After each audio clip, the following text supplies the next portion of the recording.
वैष्णवा संगती सुख वाटे जीवा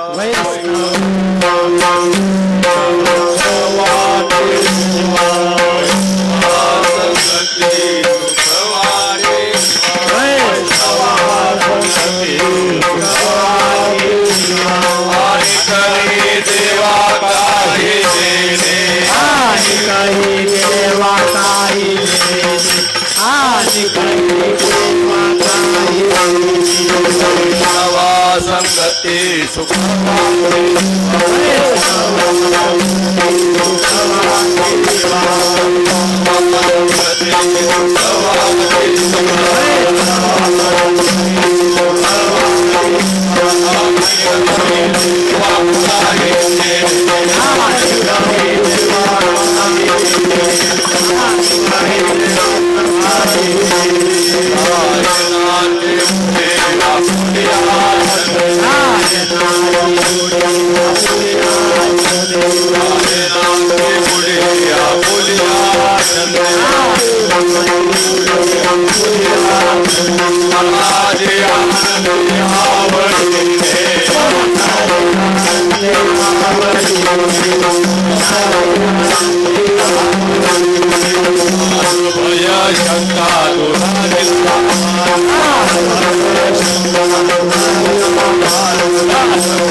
वैष्णवा संगते वैष्णवा संगते वैष्णवा संगते वैष्णवा संगते सुख वाटे तुवा वैष्णवा संगती सुख वाटे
गायनाचे ओढे आपोले आजमे गायनाचे ओढे आपोले आजमे मनाचे आवडीने गायनाचे ओढे गायनाचे ओढे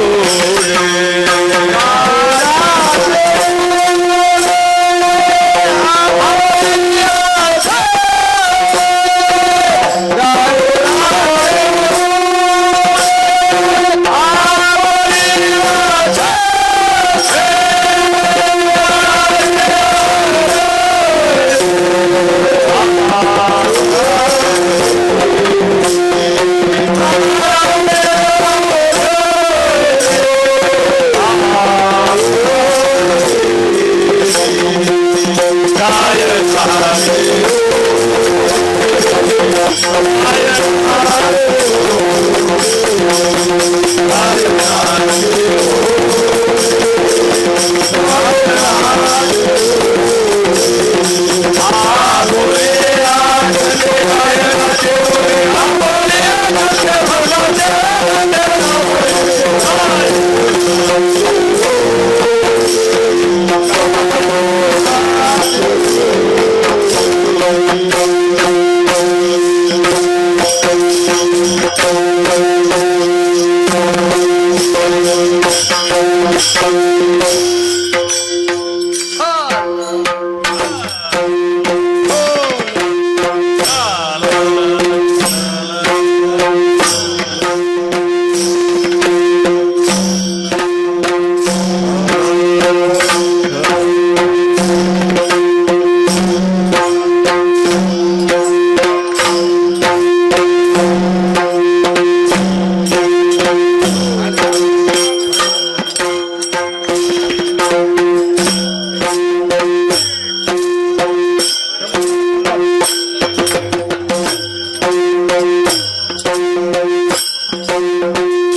वैष्णवा संगती सुख वाटे जीवा आणि कमी देवा काहिनीने गायना चिवड्या पुलिया छंदे मनाच्या आनंदे आवडीने लाज भय शंका दुराविला मान नकळी साधन या परते गायना चिवडे आपुलिया छंदे मनाच्या आनंदे आवडीने तुका म्हणे आता आपुल्या सायासे आम्हा जगदीशी संभाळावे गायना चिवड्या पुलिया छंदे मनाच्या आनंदे आवडीनी पांडुरंगा करू प्रथम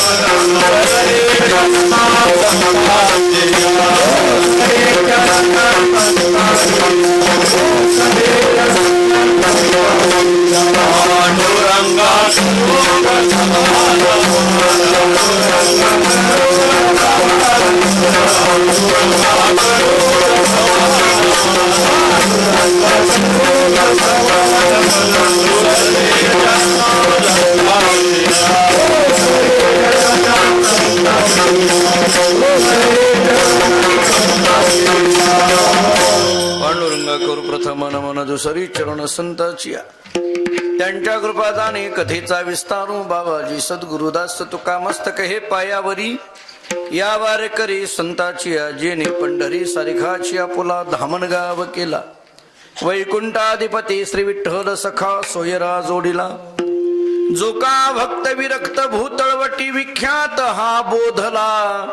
त्या श्री संत सद्गुरु मानकोजी चरणी साष्टांग मी घातला. विठाला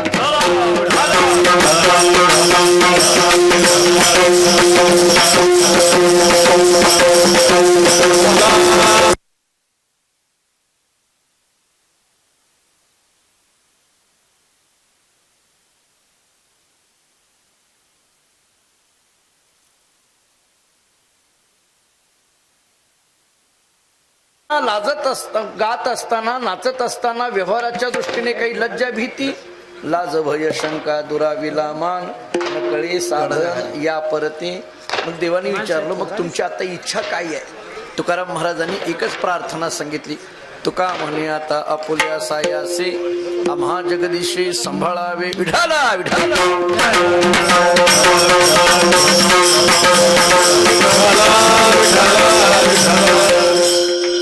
पवित्र भूमी असणाऱ्या या वैष्णवगडवर परंपरेने हा उत्सव या ठिकाणी संपन्न होत आहे. वारकरी संप्रदायातील ज्या काही फड परंपरा, त्याच्यामधील शिरवळकर महाराजांची ही प्रासादिक फड परंपरा आणि या फड परंपरेच्या आशीर्वादाने तथा आदरणीय श्रद्धेय हरिभक्तीपरायण सानप गुरुजी उर्फ नाना त्यांच्या मार्गदर्शनाने हरिभक्तीपरायण श्रीनाथ महाराज शिरवळकर यांच्या उपस्थितीमध्ये सुरू असणारा हा उत्सव आणि या उत्सवामध्ये माझ्याकडे आलेली ही कीर्तनाची सेवा.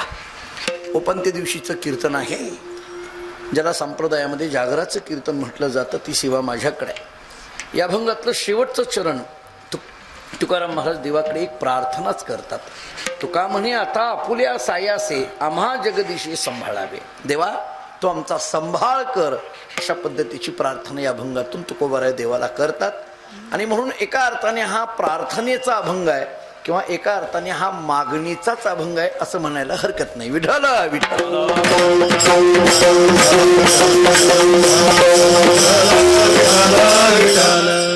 वेगवेगळ्या भूमिका एकाच अभंगाच्या संबंधाने वेगवेगळ्या भूमिका मांडता येण्यासारखं आहे. या अभंगामध्ये एक शब्द फार मला महत्वाचा वाटतो.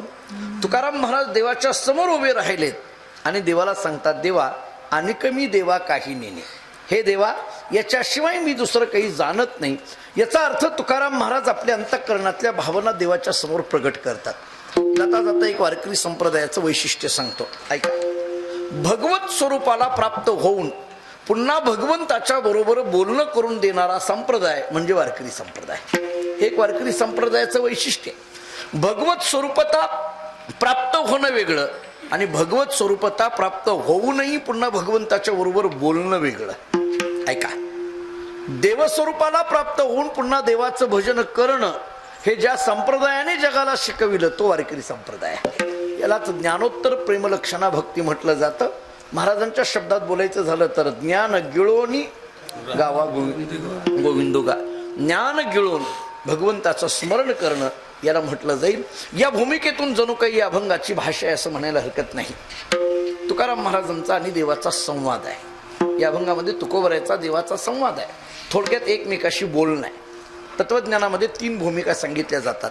एक वाद नावाची भूमिका आहे, दुसरी विवाद नावाची भूमिका आहे आणि तिसरी संवाद नावाची भूमिका आहे. ऐका, आता वाद कशाला म्हणायचं, विवाद कशाला म्हणायचं आणि संवाद कशाला म्हणायचं? कारण मला आपल्याला असं सांगायचं आहे, या अभंगामध्ये तुकाराम महाराजांचा आणि देवाचा संवाद आहे. मला जे बोलायचं आहे ते नीट ऐका. या अभंगामध्ये तुकाराम महाराजांचा आणि देवाचा संवाद आहे. संवाद कळायचा असेल तर विवाद कळायला पाहिजे आणि विवाद कळायचा असेल तर वाद कळायला पाहिजे. वाद कशाला म्हणायचं? आपल्या लोकांना एकच वाद माहिती आहे, भर चौकामध्ये बाह्या सरून केला जातो, त्याचं नाव वाद. आपल्याला एवढंच माहिती आहे. पण तत्वज्ञानाने वाद शब्दाचा अर्थ एवढा सूक्ष्म केला नाही किंवा एवढा साधारण केला नाही. शास्त्र आम्हाला सांगतं, वादे वादे जायते तत्वबोधा. जिथं तत्वज्ञानाची देवाणघेवाण आहे, आदान प्रदान आहे, त्याला खऱ्या अर्थाने वाद म्हटलं जातं. वाद शब्दाचा हा एक अर्थ. आता थोडं पुढं चला, विवाद कशाला म्हणायचं सांगतो, नीट ऐका. 2 व्यक्ती एके ठिकाणी बसून एकाच विषयावर जर भिन्न भिन्न मतं मांडत असतील तर त्याला विवाद म्हणा. पुन्हा एकदा नीट व्याख्या ऐका. 2 व्यक्ती एके ठिकाणी बसून एकाच विषयावर जर भिन्न भिन्न मतं मांडत असतील तर त्याला विवाद म्हणा. मी आपल्या ऐकण्यातलाच विवादाचं उदाहरण देऊन पुढे जातो. आपण सगळं गाथ्याचं भजन करणारी, गाथ्याचं पारायण करणारी मंडळी आहोत. गाथ्यामध्येच जगद्गुरु तुकोबारायांचा आणि देवाचा झालेला एक, जगद्गुरु तुकोबारायांचा आणि जगाचा झालेला एक विचार आपल्याला तुकोबारांच्या शब्दात आहे. तुकाराम महाराज जगातल्या प्रत्येक घराघरापर्यंत गेले आणि प्रत्येकाला म्हणायला लागले, देव घ्या कोणी, देव घ्या कोणी, आयता आला घर पुसोनी.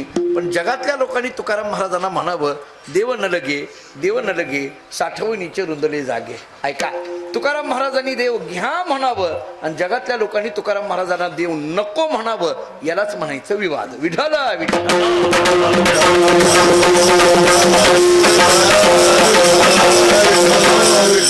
एक शब्द वाद, दुसरा विवाद, आता तिसरा ऐकायचा आहे संवाद. वाद शब्द कळाला, विवाद शब्द कळाला, आता संवाद सांगतो. संवाद कशाला म्हणायचं? दोन व्यक्ती एके ठिकाणी बसून एकाच विषयावर जर सुचर्चा करत असतील तर त्याला म्हणायचं संवाद. कळण्याकरता एक हिंदी मधला दोहा सांगतो. कबीर महाराजांनी एके ठिकाणी असं म्हटलंय, कबीरजी असं सांगतात, सज्जन को सज्जन मिले करे दो दो बात. मला वाटतं पुढलं सांगायची गरज नाही, आपल्या सगळ्यांच्या पाठातच आहे. पण ऐका, सज्जन को सज्जन मिले करे दो तो बात, गधे को गधे मिले खागे दो दो लात. कबीरांचं बोलणं आहे, सज्जन को सज्जन मिले करे दो दो बात. दोन चांगली माणसं एके ठिकाणी आल्यानंतर त्या दोघांमध्ये जो चालणार आहे त्याला संवादच म्हणा. संत कधी वाद भूमिकेतून जगाच्या समोर येत असतात तर संत कधी संवाद भूमिकेतून जगाच्या समोर येत असतात. तुकोबारांचे शब्द आहेत, करू आवडीने वाद, करू आवडीने वाद, वाद, आवडीने वाद, तुमच्या सुखाचा संवाद, तुमच्या सुखाचा संवाद, तुमच्या सुखाचा संवाद,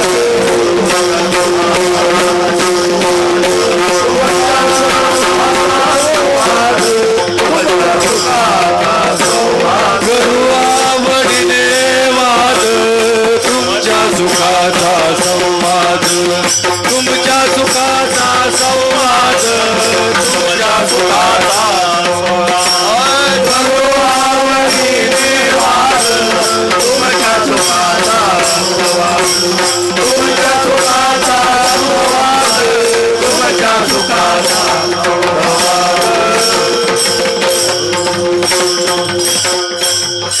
करू आवडीने वाद, तुमच्या सुखाचा संवाद.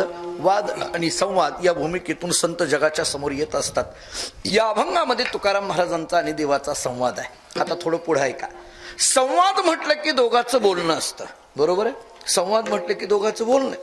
थोडस समाजशास्त्राला धरून एक वाक्य सांगतो. असं आहे, खरं तर कोणत्याही गोष्टीमध्ये संवादाची फार गरज आहे, संवादाची गरज आहे. जरा आणखीन स्पष्ट बोलायचं झालं तर कुटुंब व्यवस्था, समाज व्यवस्था टिकायची असेल तर संवादाची गरज आहे. मित्र अनेक वेळेला एक वाक्य सांगत असतो, संवाद केले की सगळे वाद मिटत असतात. फक्त संवाद करता आला पाहिजे. संवाद म्हणजे बोलता आलं पाहिजे, एकमेकाशी बोलता आलं पाहिजे. अलीकडल्या काळात संवाद नाही आहेत. पूर्वी एकत्रित कुटुंब पद्धतीमध्ये संवाद असायचे. बहुतांशी सायंकाळच्या वेळेला सगळी एकत्रित जेवायची आणि मग बोलायची, तुझं काय झालंय, माझं काय झालंय, हे सगळं संवाद चालायचा, एकमेकांमध्ये बोललं जायचं. आता अलीकडल्या काळात संवाद राहिले नाहीत. वडील घरात आले तर मुलगा बाहेर पडतो आणि मुलगा घरात आला तर वडील घरी पडतात. दोघांची भेटच होत नाही. अहो, वडिलाचं आणि मुलाचं काय घेऊन बसला, नवरा बायको एकमेकाला बोलत नाहीत. आता त्या व्हॉट्सअपवर सगळं चालतं, ते मोबाईल असतात त्याच्यावर व्हॉट्सअपवर सगळं. मी एका घरी गेलो, त्या नवऱ्याने व्हॉट्सअपवरच टाकलं, महाराज आले चहा कर, तिनं त्याच्यावरच टाकलं, साखर संपले घेऊन या. हे बघा, बोलायचं नाही. हे सगळं आता अलीकडल्या काळात बोलणं संपलंय, एकमेकाशी बोलायचं नाही. म्हणजे पूर्वी, आता ही जुनी मंडळी इथं समोर बसलेली आहेत, पूर्वी आपल्या गावामध्ये ती चावडी असायची, कट्टा असायचा, त्याच्यावर 10-12 माणसं बसायची आणि मग सगळ्या चर्चा गावाच्या किंवा काही असतील राजकीय चर्चा, सामाजिक चर्चा, आध्यात्मिक चर्चा चालायच्या. आता आमची जी तरुण पिढी आहे, 10 पोरं एका ठिकाणी तासभर बसतात पण एकमेकाला एक शब्द बोलत नाही. जवळ सुद्धा कोण बसलाय, कोण कुठून आले हे सुद्धा माहीत नसतं. सारखं त्या मोबाईलमध्ये लक्ष असतं. संवाद संपले, संवाद झाला पाहिजे. आता मला आपल्याला असं बोलायचं आहे की संवाद या अभंगामध्ये जर असेल, तुकाराम महाराजांचा आणि देवाचा, या अभंगात काय आहे? संवाद. तर माझ्या मनामध्ये एक प्रश्न आहे. प्रश्न एवढाच आहे, या अभंगामध्ये चारही चरणामध्ये तुकाराम महाराज देवाला काय बोलतात हे चारही चरणात लिहिलंय. देव तुकोबारांना काय बोलतोय हे कुठंच लिहिलेलं नाही, तरी पण याला संवाद म्हणायचं कसं काय? संवादामध्ये दोघांचं बोलणं पाहिजे ना. या अभंगामध्ये पहिल्या चरणापासून शेवटच्या चरणापर्यंत जर बघितलं, वैष्णवा संगती सुख वाटे इथून तुका म्हणे आता आपोल्या सायासे, इथपर्यंत चारही चरणामध्ये तुकाराम महाराज देवाला काय बोलतायत हे लिहिलंय, पण देव तुकोबारांना काहीतरी बोलतोय हे कुठंच लिहिलेलं नाही. मग याला संवाद म्हणायचं कसं काय, ही माझ्या मनातली आहे शंका. याला मी उत्तरं दोन पद्धतीने देतो. एक तत्वज्ञानाच्या पद्धतीने देतो आणि एक व्यवहाराच्या पद्धतीने देतो. ऐका, तत्वज्ञानामध्ये एखाद्या वस्तूचं ज्ञान होण्याकरिता 6 प्रमाणांची आवश्यकता असते असं शास्त्र सांगतं. प्रत्यक्ष प्रमाण, अनुमान प्रमाण, शब्द प्रमाण, उपमान प्रमाण, अर्थापत्ती प्रमाण आणि अनुपलब्धी प्रमाण. सगळ्या प्रमाणाचा विस्तार करण्यात वेळ घेत नाही, पण याच्यातलं एक अनुमान नावाचं प्रमाण आहे. आता अनुमान प्रमाण कशाला म्हटलं जातं? एका वस्तूच्या प्रत्यक्षतेवरनं दुसऱ्याचा अंदाज लावणं याला म्हणायचं अनुमान प्रमाण. याच्याकरता शास्त्रामध्ये अनेक वेळेला एक उदाहरण येतं पहा. काय? यत्र यत्र धूमहा तत्र तत्र वह्निही. धूमहा या शब्दाचा अर्थ धूर, वह्निही या शब्दाचा अर्थ अग्नी.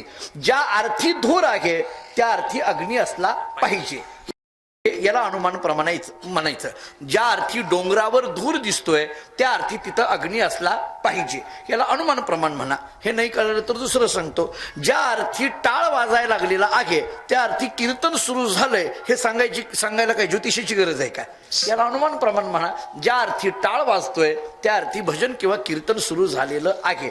म्हणजे एका वस्तूच्या प्रत्यक्षतेवरनं दुसऱ्याचा अंदाज लावणं याला अनुमान प्रमाण म्हणा. मला वाटतं या अभंगामध्ये असंच बघा, ज्या अर्थी तुकाराम महाराज देवाला बोलतात त्या अर्थी देवही तुकाराम महाराजांना बोलत असला पाहिजे. म्हणून या अभंगामध्ये देवाचा आणि तुकाराम महाराजांचा संवाद आहे. विठ्ठल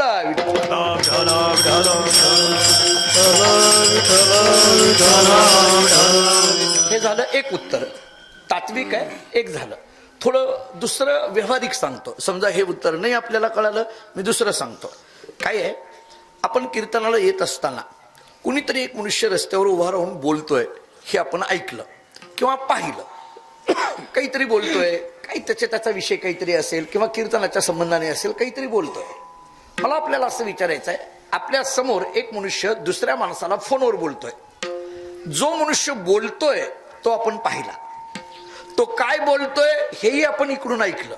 पण हा मनुष्य ज्या माणसाला फोनवर बोलतोय त्या माणसाला पाहिलंय का आपण? पलीकडल्या माणसाला पाहिलंय का? नाही. पण आपण अंदाज काय लावला? ज्या अर्थी हा इकडून फोनवर बोलतोय त्या अर्थी त्याला तिकडून कुणीतरी बोलत असलं पाहिजे. लक्षात आलं? आपण अंदाज काय लावला? ज्या अर्थी हा इकडून बोलतोय त्या अर्थी त्याला तिकडून कुणीतरी बोलत असलं पाहिजे. आता अलीकडल्या काळात गंमत अशी आहे, तिकडून कुणी बोलत नसताना सुद्धा इकडून बोलणारीची संख्या भरपूर आहे. कळलं का? पहा, तिकडून कोणाचं आलेलं नसतं, काही नाही, पण चालू कीर्तनातून आलो आलो आलो म्हणून उठून जातात. त्याला फोन आलेला नसतो, उठून जायचं असतंय. हे फोन एक अशी गमतीची आहे, माणसातून उठवणारं साधन, त्याचं नाव फोन. बरोबर आहे का नाही? ते बघा, काही नसतं, त्याला काम नसतं, पण आता कंटाळा आलाय, काय करायचं? महाराजाच्या समोर तर बसलोय, फार पुढच्या माणसाला तुम्हाला कोणाला बोलत नाही, तुम्ही फार सुज्ञ श्रोते आहे. आज नाही, मी 10-12 वर्ष झालं तुम्हाला पाहतोय. पण काही माणसाची फार गंमत होऊन जाते. फोन आमच्याकडे एक उदाहरण दिलं जातं. काय झालं, एकाला प्रमोशन मिळालं, म्हणजे बढती मिळाली, आणि मग ते AC ऑफिस होतं, त्याला अगदी रुबाबामध्ये तो ऑफिसमध्ये बसला. आणि ऑफिसचा पहिलाच दिवस दरवाजात कुणीतरी आलं आणि विचारायला लागलं, सर आत येऊ का? मोठ्या माणसाकडे जाताना विचारून जायचं. त्यांनी त्या दरवाजातल्या मनुष्याकडे पाहिलं, पाहून न पाहिल्यासारखं केलं आणि उगीच त्याच्या पुढं काहीतरी आपला मोठेपणा दाखवण्याच्या निमित्ताने टेबलवरचा फोन उचलला आणि कानाला लावला. फोन आलेला नव्हता, उगीच कानाला लावला. 10 मिनिट बोलायला लागला, लाखाच्या गोष्टी बोलला. आणि 10 मिनिटानंतर फोन ठेवला आणि दरवाजातल्या माणसाला विचारलं, बोला काय काम आहे तुमचं? दरवाजातला मनुष्य म्हटला, माझं काहीच काम नाही, तुमचा फोन बंद पडलाय, तो नीट करायला आलोय, माझं काही काम नाही म्हटलंय. लक्षात आलं का? पहा, म्हणजे अशी काही गमती जमती घडतात. मला सांगायचं आहे, पण हे जाऊ द्या विनोदाचा भाग. आपण एखादा मनुष्य फोनवर बोलायला लागल्यानंतर आपण अंदाज लावतो, ज्या अर्थी हा इकडून फोनवर बोलतोय त्या अर्थी त्याला तिकडून कोणीतरी बोलत असलं पाहिजे. मला वाटतं तसंच या अभंगामध्ये सुद्धा लक्षात घ्या, ज्या अर्थी तुकाराम महाराज देवाला बोलतात त्या अर्थी देवही तुकाराम महाराजांना बोलत असला पाहिजे, म्हणून देवाचा आणि तुकाराम महाराजांचा या अभंगामध्ये संवाद आहे. विठ्ठल विठ्ठल.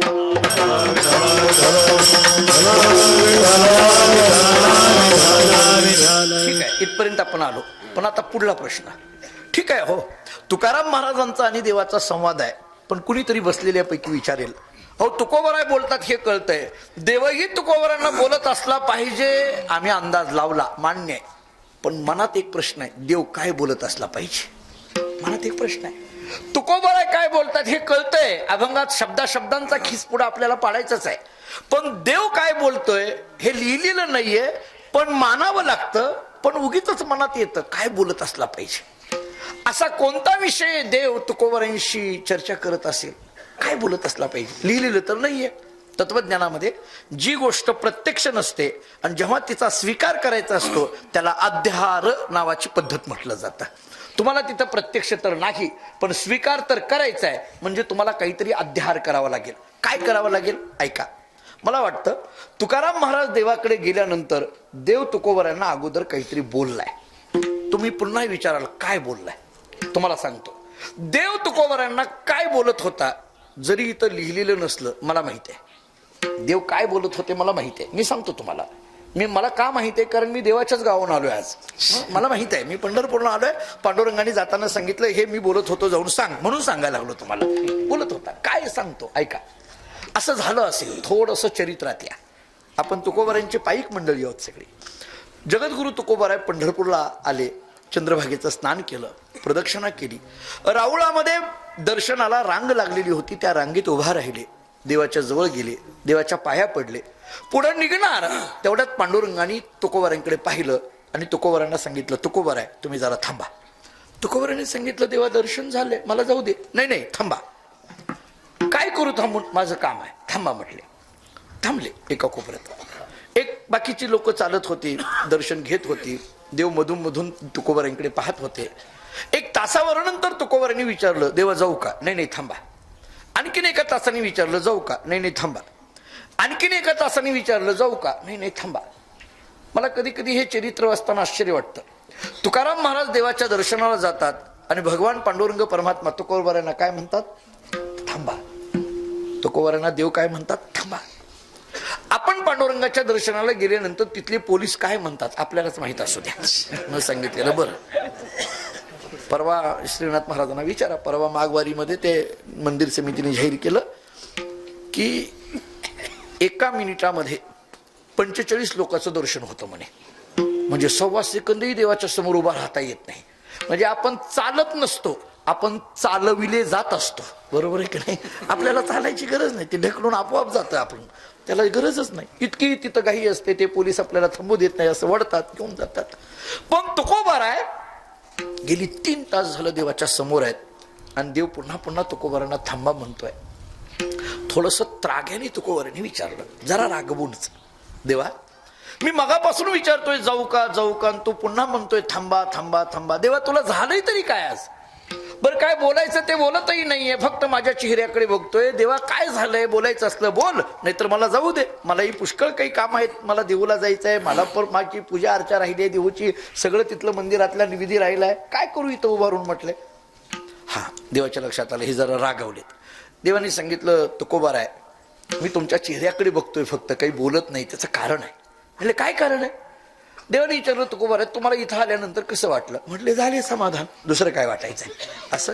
आता ऐका, देवाने सांगितलं, तुकोबराय मी फक्त तुमच्या चेहऱ्याकडे मगापासून पाहतोय, याचं कारण आहे तुम्हाला पाहिलं की मला समाधान वाटतं म्हणून थांबा म्हणतोय, बाकी काही नाही म्हटले. तुम्हाला पाहिलं की मला समाधान वाटतं.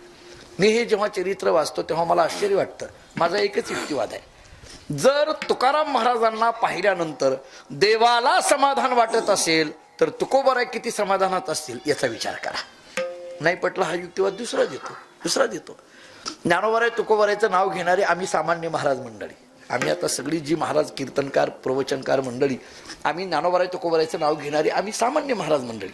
जरा स्पष्टच बोलायचं झालं तर ज्ञानोबराय तुकोबरायच्या नावावर सध्या तरी महाराष्ट्रात आमचं बरं चाललंय, खरं बोलायला गेलं तर. नाहीतर कोण विचारतं आम्हाला? आम्ही तुकोबराय ज्ञानोबरायांचं नाव घेऊन चालतोय, ज्ञानेश्वरी गाथा घेऊन जातोय, म्हणून लोक आम्हाला विचारतात, नाहीतर दुसरं काय आहे. मग आता ऐका, एका गावात आम्ही गेलो तर गावातली लोक म्हणतात, महाराज तुम्हाला पाहिलं की समाधान वाटतं. मला कधी कधी आश्चर्य वाटतं, तुकाराम महाराजांचं नाव घेणाऱ्या आम्हा सामान्य महाराजांना पाहिलं की तुम्हाला समाधान वाटतं. 350 वर्षापूर्वी प्रत्यक्ष तुकाराम महाराजांना पाहणाऱ्याला काय वाटत असेल? काय ती चेहऱ्यावरची प्रसन्नता, आनंद, समाधान. देवाने सांगितलं, तुकोबाराय तुम्हाला पाहिलं की मला समाधान वाटतंय म्हणून थांबा. आता असल्या स्तुतीला भाळणारे तुकाराम महाराज नव्हते ना. तुकोबारांनी सांगितलं, ते देवा ती तसली स्तुती करू नको, आम्हाला ते जमत नाही म्हटले. ते का साधं कौतुक करून घ्यायला मी काही कीर्तनकार आहे का, असं तुकाराम महाराजांनी सांगितलं.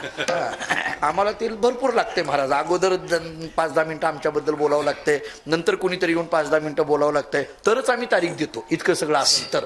आता अलीकडे काळामध्ये कीर्तनामध्ये कीर्तन आहे का स्तुती आहे, जे एका कीर्तनकाराच्या तर नावापुढे लिहिलेलं होतं. आता आपल्याकडे ते डिग्र्या लिहितात बघा, भागवताचार्य, रामायणाचार्य, काही लिहितात. ते एका कीर्तनकाराच्या पुढे लिहिलेलं होतं वर्णनाचार्य. किती गंमत आहे महाराज. म्हणजे याला दुसरं काही येतच नाही, या दिलेल्या संयोजकाची वर्णन करत राहते. कधी कधी असं दिसून येतं. पण तुकाराम महाराजांना विचारलं, तुकाराम महाराजांनी सांगितलं, देवा हे असलं बोलू नकोस म्हटले, ते मला स्तुती करत बसू नको. झालंय का तुझं बोलून, मी जाऊ का आता, झालं का तुझं? देवाने सांगितलं, नाही थांबा, मला बोलायचंय तुमच्याशी. अरे काय बोलायचंय तर बोल ना. नाही मला एक विचारायचंय. काय विचारायचंय? ऐका. तुकोबारांनी देवाने सांगितलं, तुकोबाराय मला विचारायचं आहे असं, तुमच्या चेहऱ्यावर एवढं समाधान दिसतंय, एवढा आनंद दिसतोय, एवढी प्रसन्नता दिसते, एवढं सुख दिसून येत आहे, एवढी वर्ष झालं तुम्ही वारी करताय आणि एवढं चेहऱ्यावर सुख दिसून येत आहे. तुम्ही आतापर्यंत मला काही मागतही नाहीये, पण तरीही तुमचा चेहरा एवढा आनंदी दिसतोय, एवढं सुख दिसतंय. तुकोबाराय मला सांगा, तुमच्या जीवनात एवढं सुख आलं कुठून? देवाने प्रश्न विचारला तुकोबाराला, एवढं सुख आलं कुठून? तुकाराम महाराजांनी देवाकडे पाहिलं, देवाला विचारलं, देवा माझ्या जीवनात एवढं सुख कुठून आलं? हा तुझा प्रश्न आहे ना? हो. देवा मला सांग, या तुझ्या प्रश्नाचं उत्तर खरं सांगू का खोटं सांगू? किती गंमत आहे बघा. आता हे देवाने सांगितलं, तुकोबाराय तुम्ही तरी खरं सांगा, खोटं सांगणारी वारीला काही कमी येतात काय? गोपाळपूर पर्यंत रांगा चालतात अलीकडल्या काळामध्ये. तुम्ही तरी खरं सांगा. पण मला कधी कधी असा प्रश्न पडतो, मी मानसशास्त्राचा विद्यार्थी आहे आणि मानसशास्त्राचा प्राध्यापकही आहे, मी काही काळ शिकवलंय मानसशास्त्र, तरी मला सायकोलॉजीच्या दृष्टीने असं वाटतं, देवाने असा प्रश्न विचारल्यानंतर तुमच्या जीवनात एवढं सुख कुठून आलं, असा देवानी तुकाराम महाराजांना प्रश्न विचारल्यानंतर तुकाराम महाराजांनी असा प्रतिप्रश्न करायची काय गरज आहे? हो, खरं सांगू का खोटं सांगू? कुठून सुख आलं असं म्हटलं की लगेच म्हणायचं ना, वैष्णवा संगती आलं ना. हा, हे मध्ये एक घातलंय, मध्ये एक प्रकार घडलाय. का असं झालं असेल? मी एक मानसशास्त्राच्या दृष्टीने उत्तर देतो. मला असं वाटतं, एक सायकोलॉजीच्या दृष्टीने मला असं वाटतं, काय झालं असेल, एवढी गर्दी, अथांग जनसमुदाय देवाच्या समोर आहे आणि एवढ्या सगळ्या गर्दीमध्ये देव तुकाराम महाराजांकडे पाहतात आणि तुकाराम महाराजांना विचारतात, तुकोबाराय तुमच्या जीवनामध्ये एवढं सुख कोणामुळे? हा प्रश्न विचारण्यामध्ये देवाला असं वाटत होतं, तुकाराम महाराज आपलंच नाव घेणार. हा बरोबर आहे का बघा तुम्हाला. देवाला असा वाटत होतं म्हणण्यापेक्षा गैरसमजच झालता. देवाला आपलंच नाव घेणार. कारण एक साधारण गंमत अशी असते, माणसामध्ये जर एखाद्या माणसाला विचारलं तुला हे कुणी दिलंय, तर ती लगेच म्हणतो तुम्हीच आणि दुसरं कुणी. बरोबर आहे की नाही बघा. एक स्वभाव आहे, नाही कळालं तर दुसरं उदाहरण देतो. लोक आम्हाला घरी घेऊन जातात, घरी घेऊन गेल्यानंतर गप बसत नाहीत, ते 2-3 मजले फिरव, काय मला कळत नाही लोकांचं. हो, कीर्तन झाल्यानंतर एकतर रात्री 11-12 वाजता घरी घेऊन जातात आणि ते 2-3 मजले आम्हाला फिरवत राहतात, हे बघा ते बघा. आता आम्हाला जायची असते पुढं घाई आणि हे यांचं घर दाखवत राहतात. बरं एवढं सगळं झाल्यानंतर विचारतात कसं वाटलं? आता आम्ही वाईट म्हणणार आहे तुमच्या घराला? आम्हाला काय पडलंय महाराज, आम्ही त्या घराकरता आलेच नसतो. आम्ही आपलं तुमचा छान, सगळ्यात महत्वाचं काय दक्षिणा ती महत्वाचं काय आमचं हे, आणि हे मात्र उगं घर अख्खं फिरवत राहतात आणि परत विचारतात कसं वाटलं.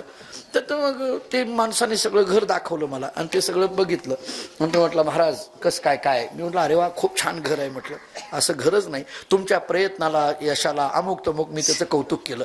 त्या घर मालकाने सांगितलं नाही महाराज हे सगळं तुमचंच आहे. म्हणता का नाही तुम्ही?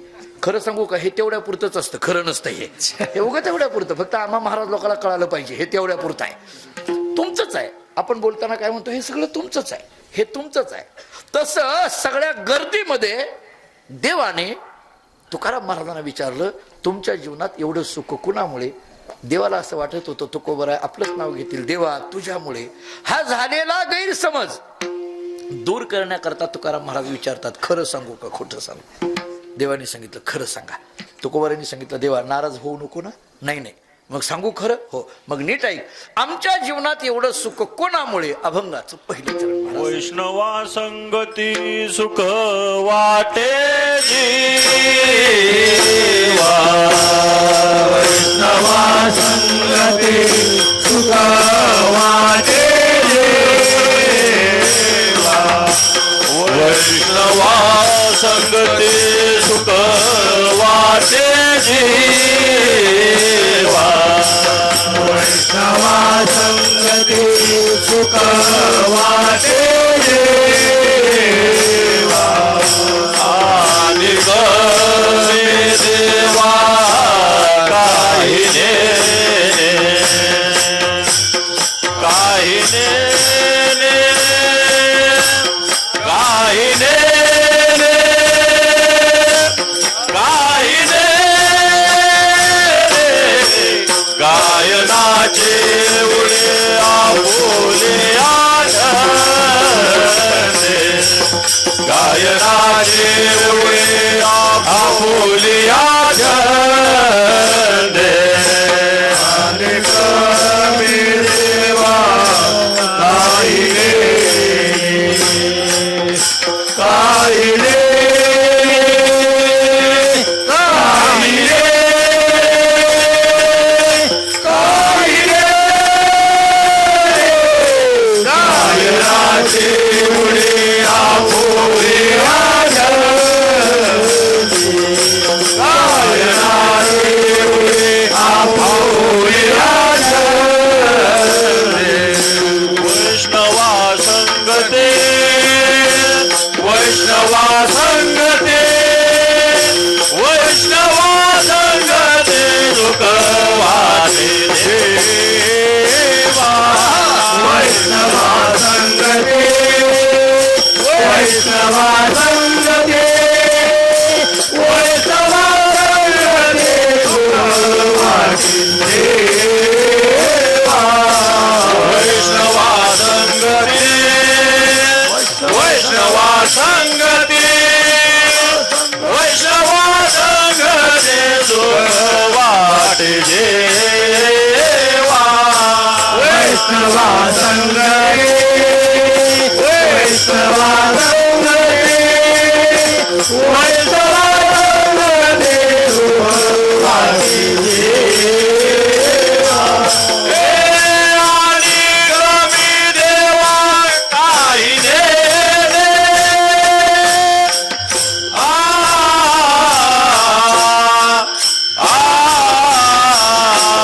गायनाचे उडे गायनाचे उडे गायनाचे उडे आपोले आनंदे, गायनाचे उडे गायनाचे उडे गायनाचे उडे आपोले आनंदे, आणि कवी देवा काही ने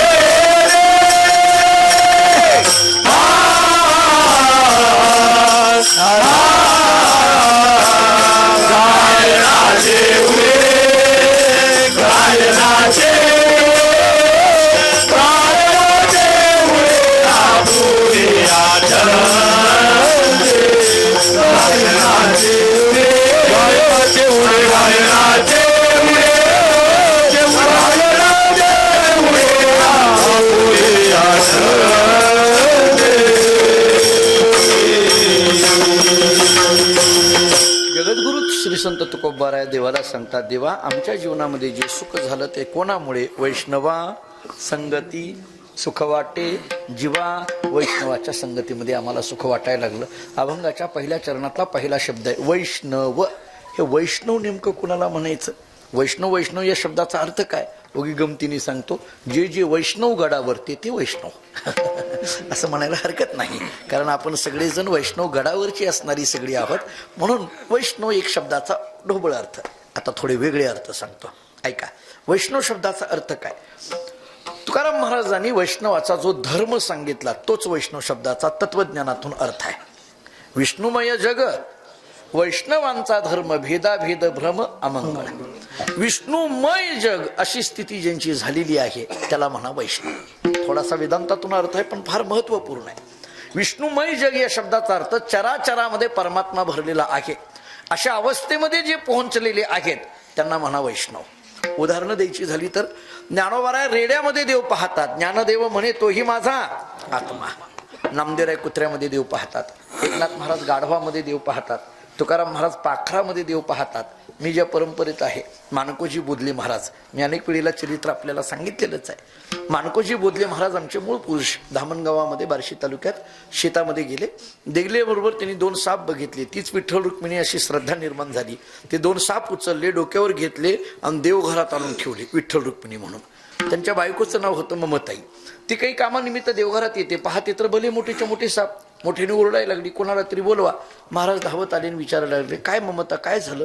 म्हटले आपल्या घरात साप निघालेले आहेत, कोणाला तरी बोलवा, काठी घेऊन या. म्हणले कुठे आहेत? ते बघा देवघरात दिसत नाही आहेत का? माणकोजी बोधले महाराज हसायला लागले. ममताईने विचारलं काय झालं हसायला? माणकोजी महाराजांनी सांगितलं, अगं ममता ते काही साप आहेत का? ती माझी विठ्ठल रुक्मिणी आहे. ममताईने सांगितलं हे असलं कीर्तनात सांगायचं, घरात नाही म्हटले. तुका म्हणे सर्प विंचू नारायण वंदावे दुरुने का घरी घेऊन यावे, शिव नये म्हटले ना, आणि तुम्ही घरी घेऊन आणि त्याला परत हे जाऊ द्या. पुढचं सगळं सांगत नाही. पण सापामध्ये सुद्धा ज्यांनी देव पाहिला त्यांना वैष्णव म्हणा. चराचरामध्ये ज्यांनी परमात्मा पाहिला, भरला घन दाट हरी दिसे सर्वा घटी राम लिहा देही किंवा जनीवनी अवघा देव वासनेचा पुसावा ठाव, अशा स्थितीमध्ये जे आहेत ना त्यांना वैष्णव म्हणा. हा वैष्णव शब्दाचा एक अर्थ. आणि दुसरा वैष्णव शब्दाचा सरळ नेहमीचा ऐकण्यातला अर्थ आहे वैष्णव तो जया अवघी देवावरी माया. ज्याची भगवंतावर माया म्हणजे प्रेम आहे, निरतिशय प्रेम भगवंतावर आहे, भगवंताशिवाय दुसरं काही माहीत नाही. विषय येतो त्यांचा झाला नारायण, नावडे जनधन माता पिता, त्यांना वैष्णव म्हणा असा दुसरा अर्थ. अशी जे वैष्णव आहेत अशा वैष्णवाच्या संगतीमध्ये वैष्णवा संगती. मला असं वाटतं ज्ञानोबारांनी वैष्णव तुकोबारांनी वैष्णवाची संगती का म्हटली याचं एक साधं उत्तर देऊन पुढे जातो. ऐका, ज्ञानोबाराय आम्हाला हरिपाठामध्ये सांगतात मुक्ती मिळवायची असेल तर देवाच्या संगतीत एक क्षणभर उभा राहा. देवाची द्वारी उभा क्षणभरी तेने मुक्तीचारी साधी येल्या. ऐका आता, मुक्ती मिळवण्याकरता देवाकडे एका क्षणाची गरज लागते, पण तीच मुक्ती मिळवण्याकरता वैष्णवाकडे एका क्षणाची गरज नाही, अर्धा क्षण घडता संताची संगती तेने होय शांती महत्पापा. देव मुक्ती करता एक क्षण लावतो, पण वैष्णव मुक्ती करता अर्धाच क्षण लावतात, म्हणून वैष्णवा संगती. हा एक विचार करता येईल. दुसरं उत्तर देऊन जातो. आता पुष्कळ कारण आहेत, मला सगळी कारणं सांगत बसायचे नाहीये. एक तर मुळातच थोडा उशीर झालाय आणि म्हणून माझ्याकडे कमी वेळामध्ये जास्त रन काढायचे मला. विठ्ठल विठ्ठल.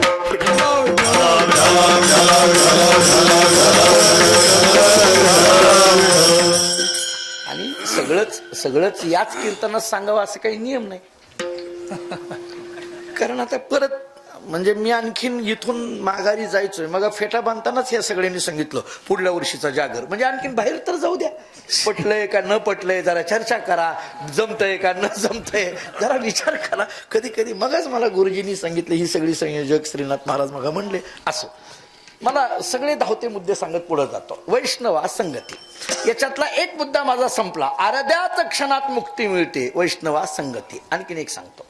कर्मशास्त्राने एक उत्तर असं दिलंय, प्रारब्ध कोणालाही बदलविता येत नाही, हा कर्मशास्त्राचा नियम आहे, अगदी नियम आहे.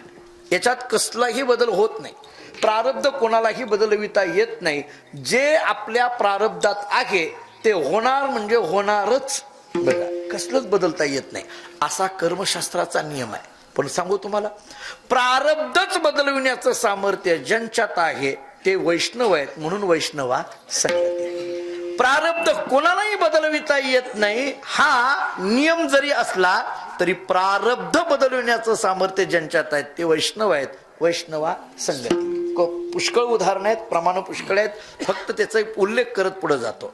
ऐका, तिसरा एक मुद्दा आपल्याला असा करता येण्यासारखा आहे. सगुण असलेल्या पांडुरंगाची भेट जर कोणामुळे होईल तर ती केवळ वैष्णवामुळे होईल. संत दर्शनी हा लाभ, पद्मनाभ जोडीला. म्हणून सगुण असलेल्या पांडुरंगाची भेट वैष्णवाशिवाय होत नाही म्हणून वैष्णवा संगती. किती गोष्टी झाल्या? 3 झाल्या. अर्ध्याच क्षणात मुक्ती मिळते म्हणून वैष्णवा संगती. प्रारब्ध बदलून टाकण्याचं सामर्थ्य आहे म्हणून वैष्णवा संगती. सगुण असलेल्या परमात्म्याची भेट वैष्णवामुळेच होते म्हणून वैष्णवा संगती. जरा थोडं पुढे बोलू. आत्मतत्वाची प्रचिती ही केवळ वैष्णवामुळेच होते आणि कोणामुळे नाही. ज्ञानेश्वरी उघडा आणि ज्ञानोबांनी केलेली चिंतन पहा. तैसे हरपले आपण पे पावे, तै संता ते पाहता गिवसावे, म्हणून वाणावे ऐकावे तेची सदा. ज्ञानोबा बोलतात, हरपले आपण पे पावे, आमची हरवलेली वस्तू आम्हाला प्राप्त जर कोण करून देत असतील तर ते केवळ संतच आहेत म्हणून वैष्णवा संगती. अशी अनेक उत्तर आपल्याला वैष्णवाच्या संगतीच्या संबंधाने पाहता येण्यासारखे आहेत.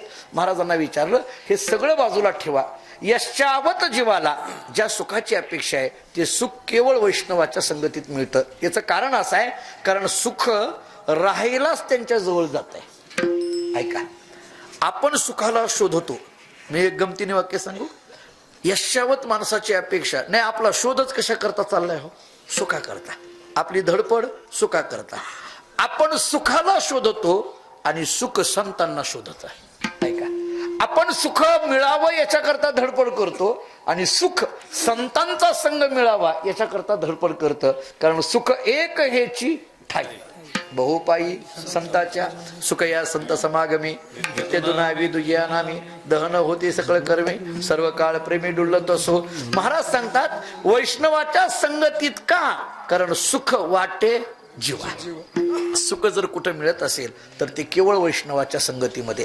मला कधी कधी प्रश्न पडतो, सुख आणि वैष्णवाची संगत याचा नेमका संबंध काय आहे? मुळात सुख म्हणायचं कशाला? सुख या शब्दाची व्याख्या काय? ऐका, विषय सुख वेगळं आहे, ब्रह्मसुख वेगळं आहे आणि भक्ती सुख वेगळं आहे. ज्ञानोबारांनी विषय सुखाला सुख म्हणायला ज्ञानोबाराय तयारच नाहीत.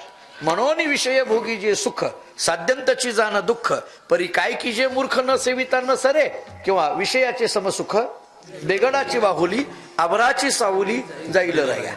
विषयातल्या सुखाला उदाहरण दिलं, बेगडाची बाहुली, आभराची सावली, वेगवेगळी उदाहरणं दिलेली आहेत. ते काही राहणार आहे का? जाऊ द्या, दुसरं एक उदाहरण देतो, सोपं.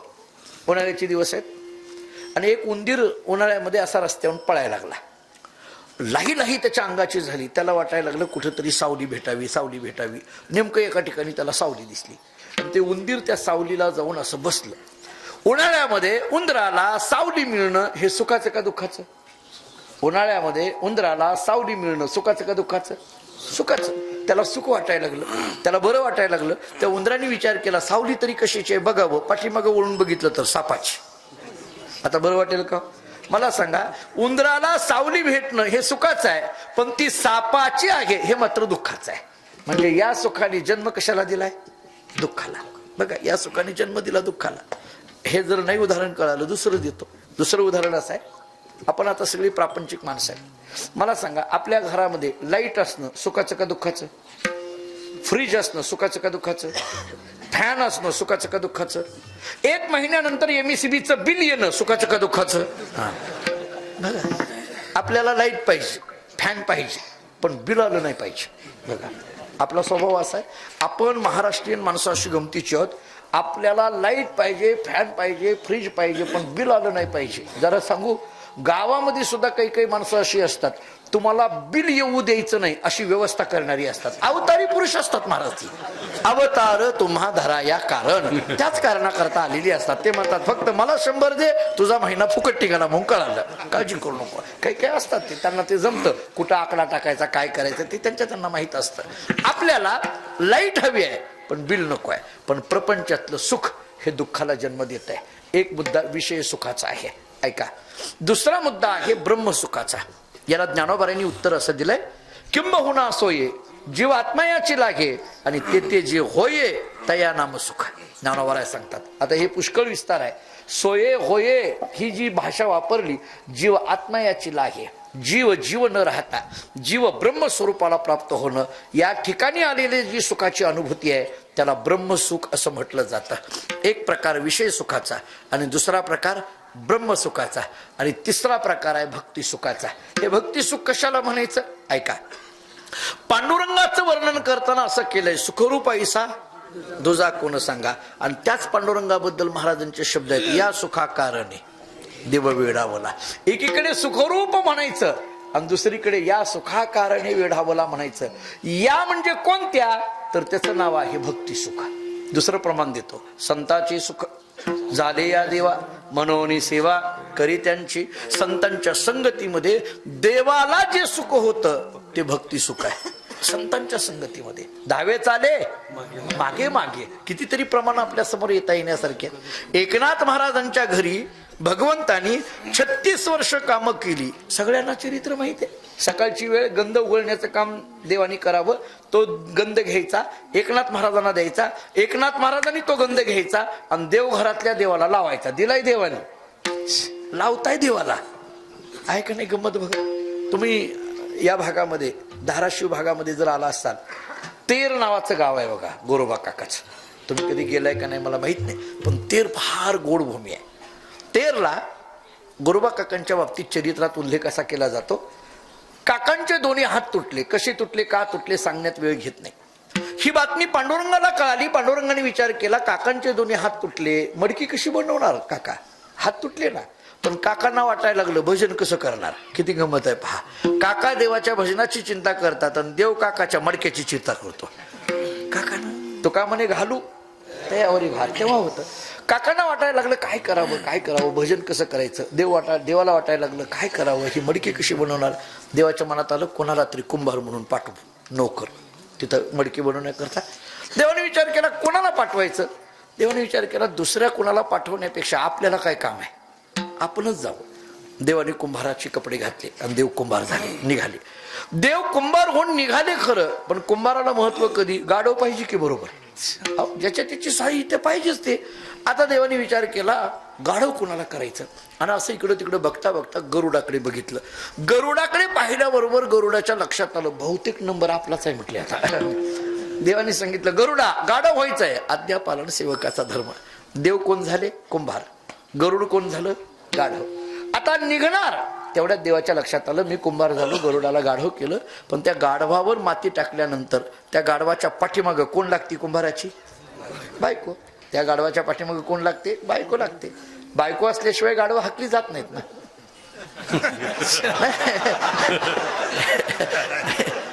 तुम्ही फार मनाला लावून घेऊ नका, मी सहज बोललो पाहिजे ना त्याच्याकरता. नाही का कळालं उगले महाराज मी काय बोललो ते, जाऊ द्या. नाही कळालं तर जाऊ द्या, तुम्ही ऐकण्यासारखं नव्हतं. हे आमच्या गँग करताय सगळ्या. पाहिजे ना, त्याच्याशिवाय कसं काही ती गाडव हाकलं जाणार. तुम्हाला काय कळालं का? काय येत नाही.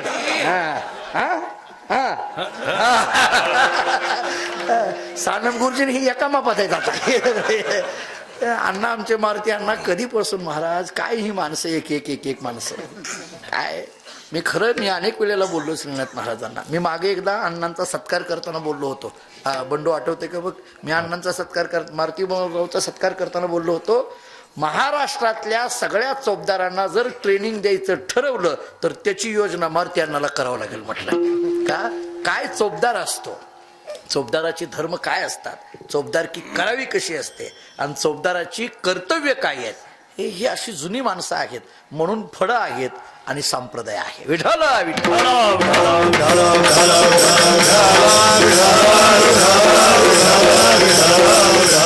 देवाने विचार केला मी कुंभार, गरुडाला गाढव केलं. बायको कोणाला? कुंभार. रुक्मिणी मातेने सांगितलं मी नाही का. झालं. रुक्मिणी माता कुंभारीन तिघच्या तिघ तेरला आले. सकाळची वेळ होती. हाक मारली मोठ्याने, काका आहेत का? काका बाहेर येतात. गोरोबा काका पाहतात तरी कुंभार, गाढव, त्याची बायको. काकांना कळे ना काय चाललंय हे. काकाने विचारलं बोला. त्या कुंभाराने बोलायला सुरुवात केली. काका तुमचे दोन्ही हात तुटलेत, तुम्हाला एका नोकराची गरज आहे, मलाही कुठंतरी नोकरीची गरज आहे, मला तुम्ही नोकरीला ठेवून घ्याल का? अखिलांड कोटी ब्रह्मांड नायक भगवान श्री पांडुरंग परमात्मा म्हणायला लागला मला नोकरीला ठेवून घ्याल का? काकांनी त्याच्याकडे पाहिलं आणि काका त्या कुंभार दादाला म्हणायला लागले, कुंभार दादा खरंच मला एका नोकऱ्याची गरज होती आणि तुम्ही स्वतः इथं आला. कुंभार दादा खरं सांगू का, अगदी देवासारखा आलात. देवाने विचार केला ही सारखं शब्द कशाला घातलाय, देवच आलोय. बरं ठीक आहे, कुठं आहे माती, ती मडकी बनवायची कशी, वाळवायची कशी, सगळं दाखवलं. ऐका, तेर मधल्या मातीला पांडुरंगाचे हात लागले. त्याच्यातून जी मडकी बनायला लागली ती काही सामान्य असतील का हो? टणक आणि सुबक अशी मडकी बनायला लागली. लोकांची गर्दी वाढायला लागली, मडक्यांना गर्दी भरपूर व्हायला लागली, व्यवसाय चांगला चालू झाला.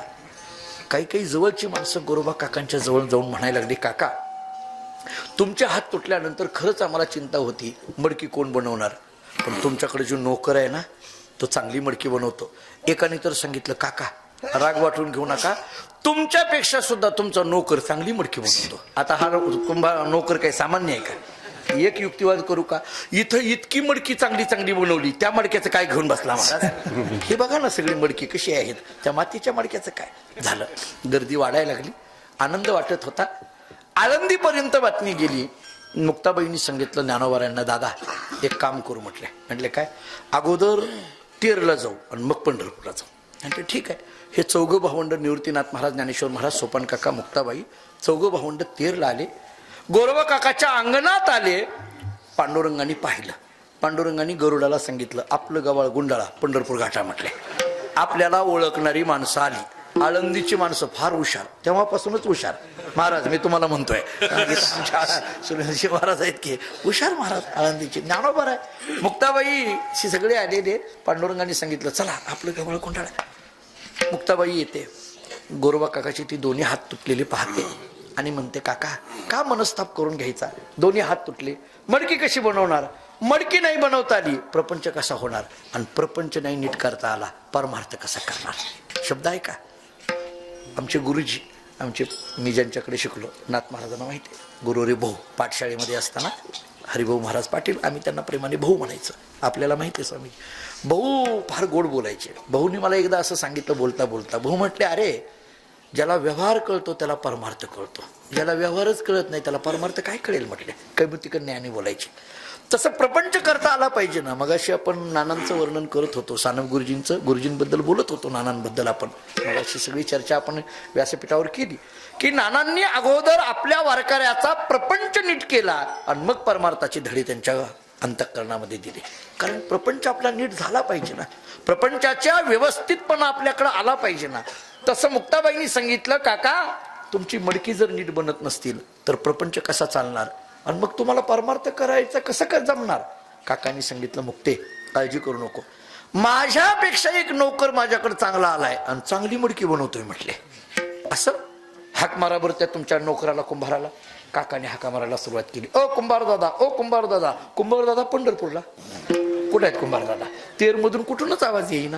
म्हटले दिसे ना कुठं. बरं जाऊ द्या, मडकी कुठे आहेत? अंगणात आहेत. मुक्ताबाई जाते, ते प्रत्येक मडकं हातामध्ये घेते, चौबाजूने पाहते आणि मडकं पाहिल्याबरोबर तिच्या डोळ्यातून अश्रू यायला लागले, ढसढसा रडायला लागली. काकाने विचारलं, मुक्ता काय झालं? मुक्ताबाईंनी सांगितलं, काका या मडक्याकडे तर पहा, प्रत्येक मडक्यावर शंख चक्र गदा पद्म ही चिन्ह उमटलेली आहेत. म्हणजे तुमच्या घरी जो काम करत होता तो सामान्य कुंभार नव्हता, विटेवरचा पांडुरंग परमात्मा होता. काकांनी ते पाहिलं, काकांच्या डोळ्यात अश्रू यायला लागले. काकाने देवाला विचारलं, देवा माझ्यासारख्याच्या कुंभाराच्या घरामध्ये का तू कामं केली असतील? देवाने हसून सांगितलं, काका तुमच्यासारख्या संतांच्या वैष्णवाच्या संगतीत राहिलं, कामं केली की मला सुख वाटतं. मग माझा प्रश्न आहे, जर वैष्णवाच्या संगतीत देवाला सुख वाटत असेल तर वैष्णवा संगती सुख वाटते जीवा, असं का नसावं? विठ्ठला विठ्ठल.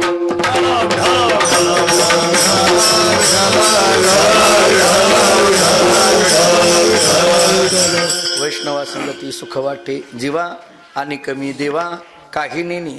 गायेना चेवडे आपुलिया छंदे मनाच्या आनंदे आवडीने विडोबा.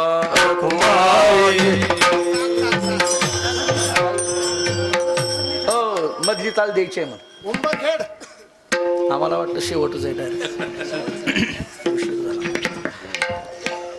म्हणा. उंबरखेड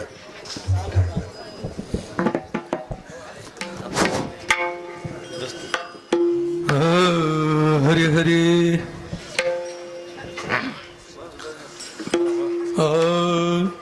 वैष्णवा संगती सुख वाटे जीवा. वैष्णवा संगती सुख वाटे जीवा. वैष्णवा संगती सुख वाटे.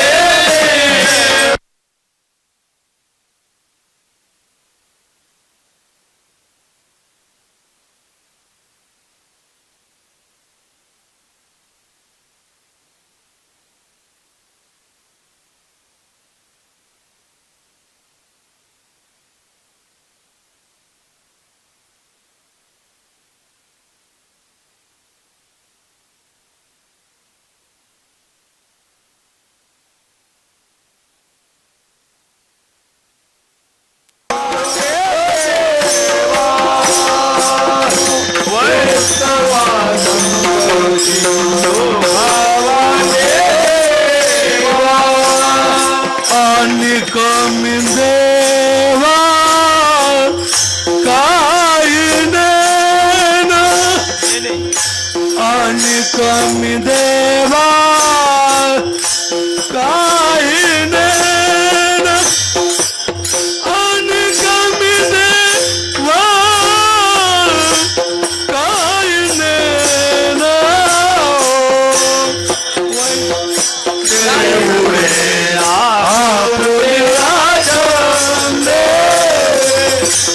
गायनाचे उडे आपोलिया छंदे आणि कमी देवा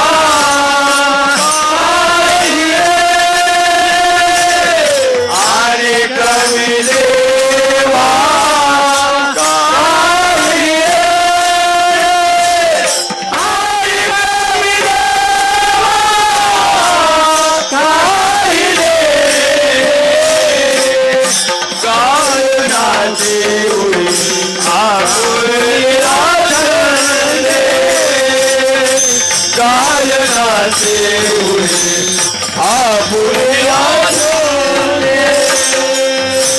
वैष्णवा संगती सुख वाटे जीवा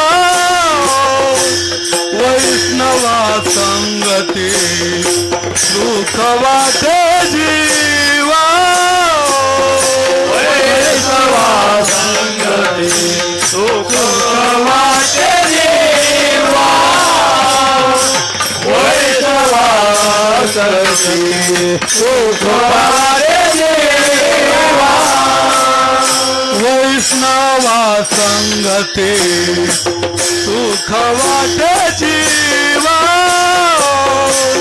वैष्णवा संगती सुख वाटे जीवा वैष्णवा संगती सुख वाटे जीवा वैष्णवा संगती सुख वाटे जीवा आणि कमी देवा काही देण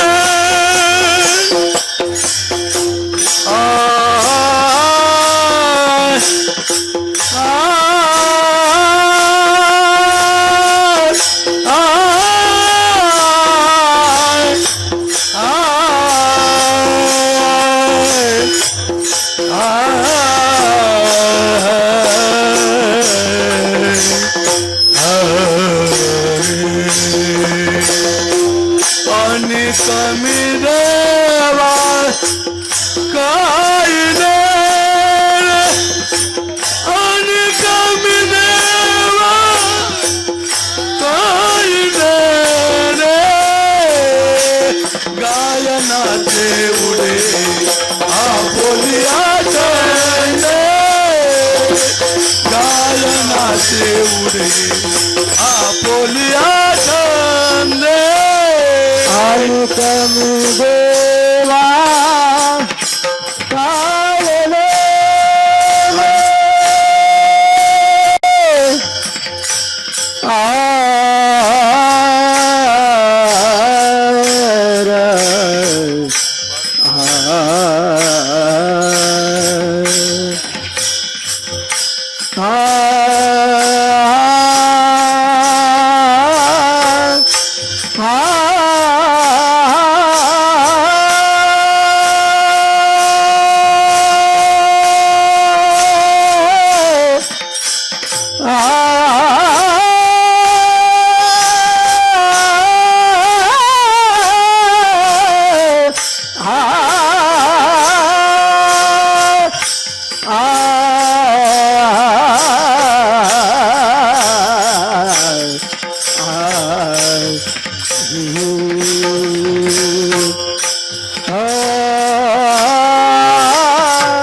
गावनावते होई आबोले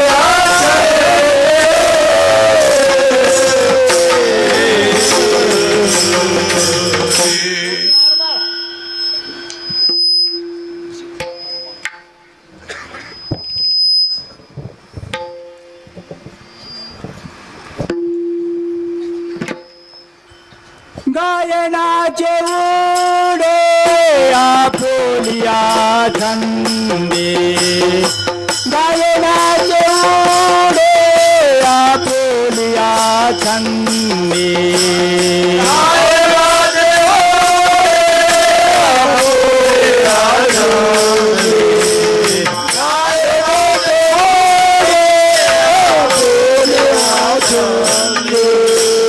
गायनाचे उडे आपुलिया छंदे गायनाचे उडे आपुलिया छंदे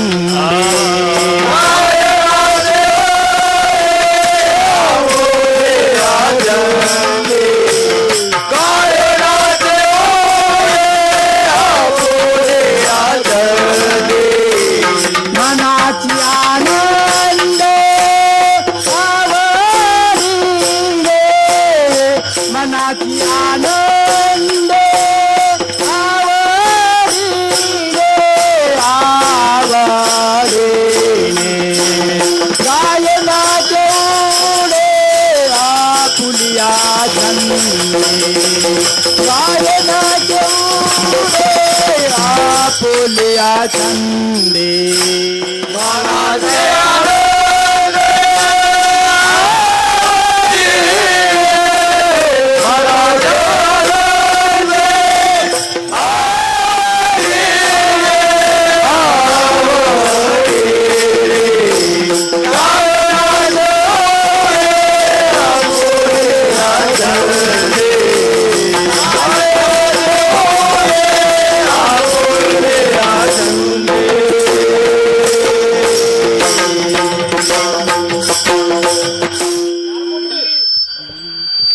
लाज भय चंग गायनाची उडी उडे आपुलिया छंदे गायनाची उडे आपुलिया छंदे गायनाची उडी आपुलिया छंदे गायनाची उडी आपुलिया छंदे गायनाची उडे आपुलिया छंदे गायनाची उडे आपुलिया छंदे गायनाची उडी आपुलिया छंदे गायनाची उडी आपुलिया छंदे मनाचे आनंदे आवडीने मनाचे आनंदे आवडीने गायनाची उडे आपुलिया छंदे गायनाची उडे आपुलिया छंदे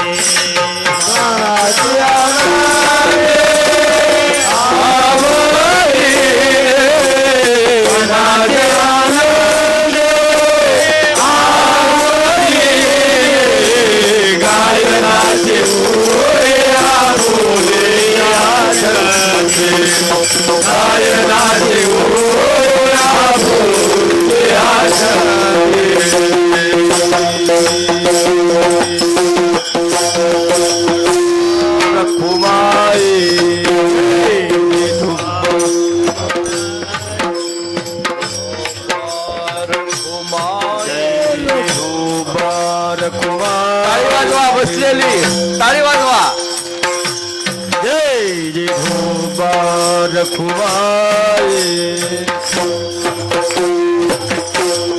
जय जय धोबार खुमाई धोबार जय जय धोबार खुमाई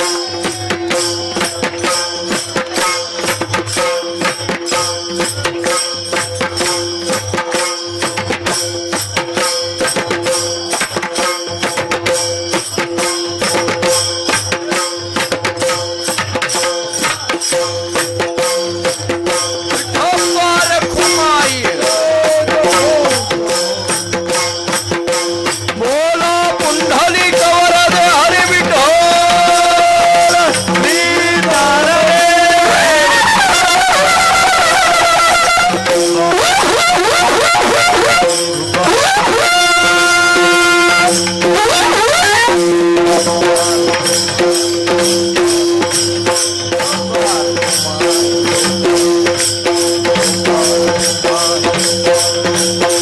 बोला पुंडली कवरद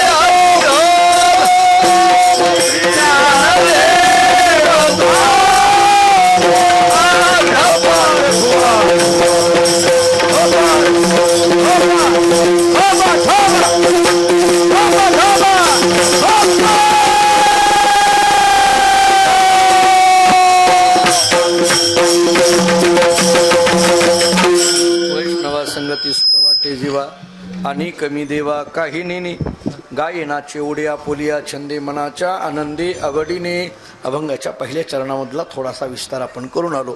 वैष्णवाच्या संगतीमध्ये सुख वाटायला लागलं. प्राप्त झालेलं सुख आम्ही काय करायला लागलो.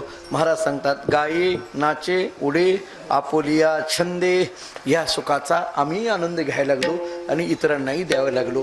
कसं द्यायला लागलो. आम्ही गाऊ लागलो, नाचू लागलो, उड्या मारू लागलो. ऐका, कीर्तनामध्ये किंवा वैष्णवाच्या संगतीमध्ये आम्ही गाऊ लागलो, वैष्णवाच्या संगतीमध्ये आम्ही नाचू लागलो. माणसाने गावं, किती गावं, गाता गाता गाणी यात विरोणी जाय इतकं गावं, नाचावं. नाचू कीर्तनाची रंगी ज्ञानदीप लावू जगी. माणसाने नाचावं, प्रेमाने नाचावं, पण कीर्तनातच नाचावं. हे तितकंच खरं आहे. कुठेही नाचून जमत नाही. महाराज सांगतात गाये नाचे उडे आपुलिया छंदे मनाच्या आनंदे आवडीने. मनाच्या आनंदे आवडीने या शब्दाचा अर्थ आहे मन. मन म्हणून न शिल्लक राहता न मन या स्थितीमधून आमचा हा आनंद ओसंडून वाहतो आहे. मन तमोगुणामध्ये जाणं, मन रजोगुणामध्ये जाणं आणि मन सत्वगुणामध्ये जाणं. ज्ञानेश्वरी आम्हाला सांगते मन तमोगुणामध्ये गेलं मनुष्य आळशी बनतो, रजोगुणामध्ये गेलं मनुष्य चंचल बनतो आणि सत्वगुणामध्ये गेलं स्थिर बनतो. ऐका, तमोगुणामध्ये गेलं आळशी बनतो. शाळेमध्ये 5-50 विद्यार्थी आहेत आणि पुढं बसलेल्या मुलांनी मोठ्याने आळस दिला. गुरुजींनी त्याच्याकडे पाहिल्याने विचारलं, पुढं बसून तो आळस द्यायला लागलाय, बाकीची मुलं किती शांत आहेत पहा बरं. त्या पुढच्या पोरांनी सांगितलं, गुरुजी सगळ्यालाच आळस आलाय पण ते आळस द्यायला सुद्धा आळस करतात, इतकं शेत म्हटलं. हे तमगुणाचा परिणाम आहे. दुसरा परिणाम सांगितला रजोगुणाचा. ज्ञानोबाराय बोलतात, हे रज याची कारणे जेव्हा ते रंजवू जाणे. जीवाला रंगविण्याचं काम रजोगुण करतो, गप्प बसू देत नाही. रजोगुण काही ना काहीतरी करायला लावतो. नाथांनी भागवतामध्ये पुष्कळ चिंतन केलेत. पायवांचे ती गती, हस्तवांची ती खेळा, रूप पहावे या डोळा, उदरवांची ती पूर्ण अन्न, केवी एका घ्यापती, भवता सवती तोडीती, अशी वर्णनं आपल्याला केलेली दिसून येतात. रजोगुण चंचलता करायला लावतो, काही ना काहीतरी करायला लावतो. शाळेतून एखादा विद्यार्थी घरी आला, हातात नवीन पेन्सिल. वडिलांनी विचारलं, कुठून आणली? शाळेतून. कोणाची आणली? मित्राची. कशी काय घेऊन आला? चोरून आणली. का चोरली? मला पाहिजे होती म्हणून चोरली. वडिलांनी सांगितलं, मी तुला कित्येकदा सांगितलं, तुला लागणारी पेन पेन्सिल खोडरभर कागद मला माग, मी ऑफिसमधून आणून देतो, तू शाळेत चोऱ्या करत जाऊ नको. आता कीर्तन कोणाला सांगायची हा प्रश्न आहे. वडील जे जे करीते त्या नाव धर्म ठेवीती. ज्ञानोबाराय बोलतात, हा रजोगुण असा विचित्र आहे आणि सत्वगुण स्थिर करायला लावतो. आणि या तीनही गुणाच्या पलीकडे जाणं याला गुणातीत म्हटलं जातं. आणि या गुणातीत अवस्थेमध्ये जो आनंद आहे तो ब्रह्मानंद आहे. म्हणून मनाच्या आनंदे आवडीने हे करत असताना महाराज व्यवहाराच्या दृष्टीने काही लज्जा भीती महाराजांनी सांगितलं त्याच्यात अडकू नको. लाज भय शंका दुराविला मान नकळे साधन या परते. एकच वाक्य सांगू, परमार्थामध्ये ज्याला यायचं आहे किंवा परमार्थामध्ये ज्याला टिकायचं आहे त्यानं 4 गोष्टी पहिल्या बाजूला सोडायच्या. लाज भय शंका मान, या 4च्या पलीकडे पोहोचायचं. इथं आलं लाजायचं नाही, इथं आलं मनात भीती बाळगायची नाही, इथं आलं शंका येऊच द्यायची नाही आणि इथं आलं मान अपमानाचा विचारच करायचा नाही. विठ्ठल विठ्ठल.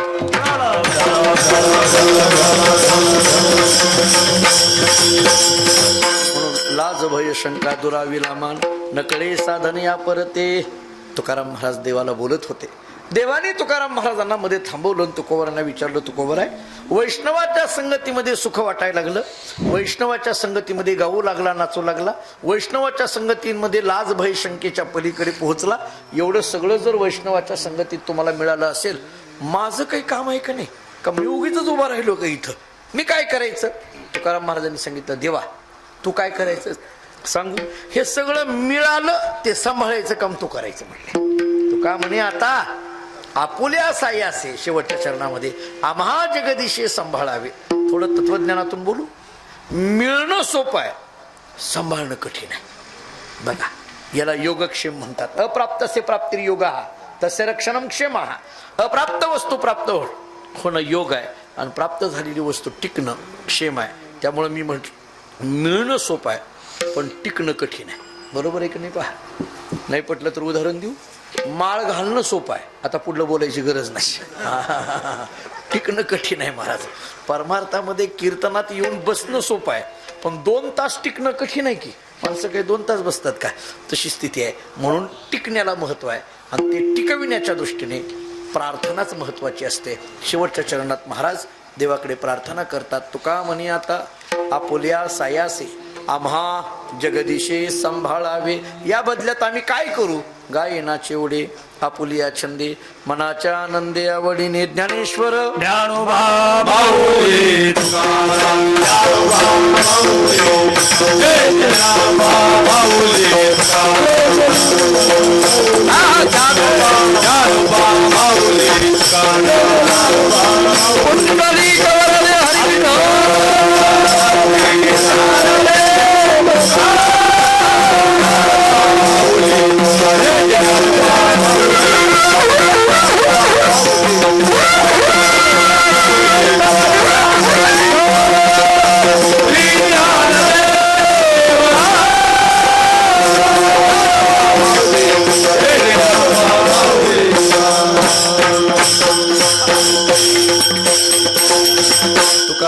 आपुल्या सायासी आम्हा जगदीशी सांभाळावे.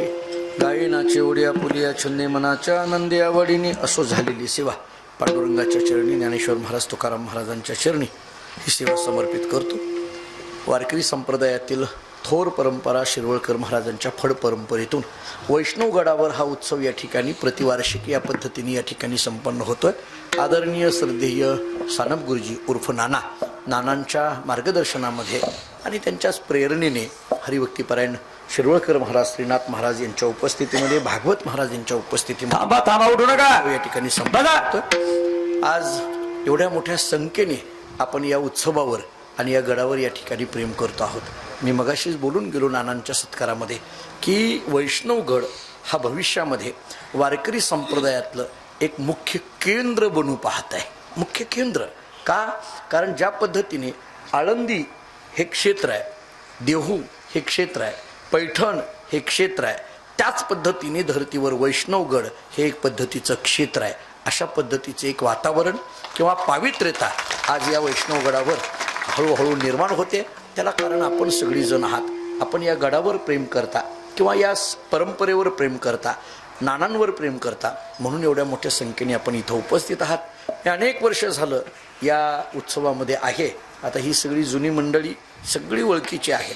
म्हणजे मी त्यांनी जेव्हा मला पहिल्यांदा पाहिलं तेव्हा मी जरा लहान होतो. होय उगले महाराज, आता जरा जाड झालो आहे. याचं कारण मी पण महाराज झालो आहे. आणि ते व्हायचं झालं तर असं लागतंय सगळं.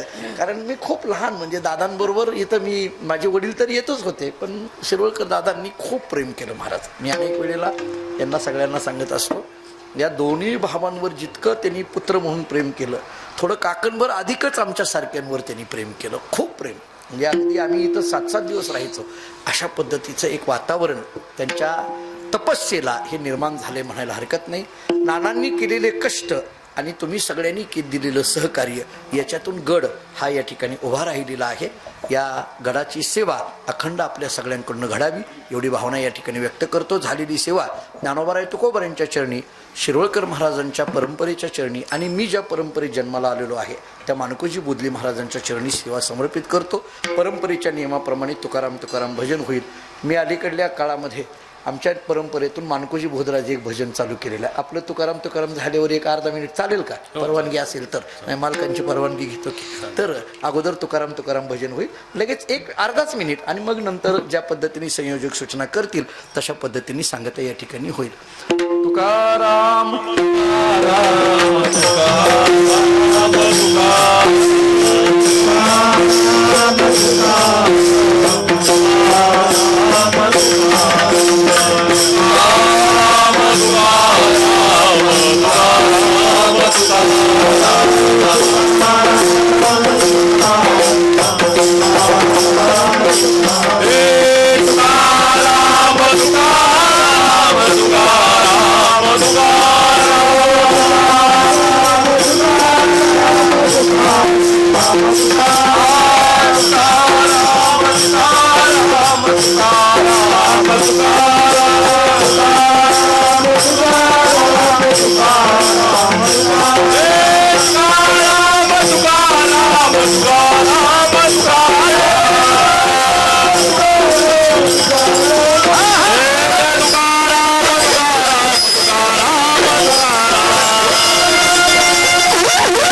तुका म्हणे आता फुल्या जायाले, तुका म्हणे आता फुल्या जायाले, तुका म्हणे आता फुल्या जायाले, तुका म्हणे आता फुल्या जायाले, तुका म्हणे आता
जय विठ्ठल जय जय विठ्ठल जय विठ्ठल जय जय विठ्ठल बोला पुंडलिक वरदे हरी विठ्ठल जय जय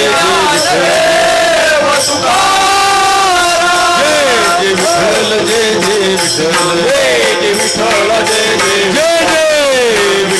जय जय विठ्ठल जय विठ्ठल जय जय विठ्ठल जय विठ्ठल जय जय विठ्ठल जय विठ्ठल जय जय विठ्ठल जय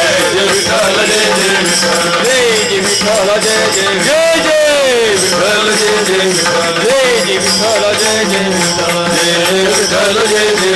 जय विठ्ठल जय जय विठ्ठल जय विठ्ठल जय जय विठ्ठल जय विठ्ठल जय जय विठ्ठल जय विठ्ठल जय जय विठ्ठल जय विठ्ठल जय जय विठ्ठल जय विठ्ठल जय जय विठ्ठल जय विठ्ठल जय बोलिलो ते आता काही जाणता नेनता क्षमा करा रे अन्याय ए स्तुती निंदा केली लागे पाहिजे सही क्षमा करा रे अन्याय ए तुका म्हणे नाद दिले तैसा पुरतूर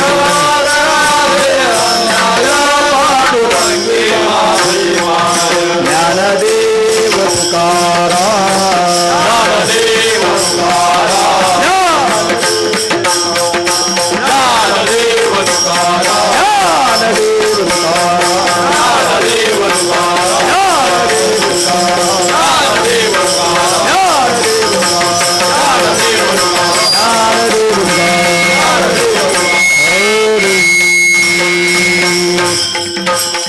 धन्यवाद महाराज. नानावर मोदले महाराजांचं नितांत प्रेम आहे आणि महाराजाला बसल्या बसल्याच मग सांगितलं की जागराचं कीर्तन तुमचंच आहे, त्याच्याकरता काही डबल आता फोन करायचं काम नाही. आणि उद्या जे सकाळची काल्या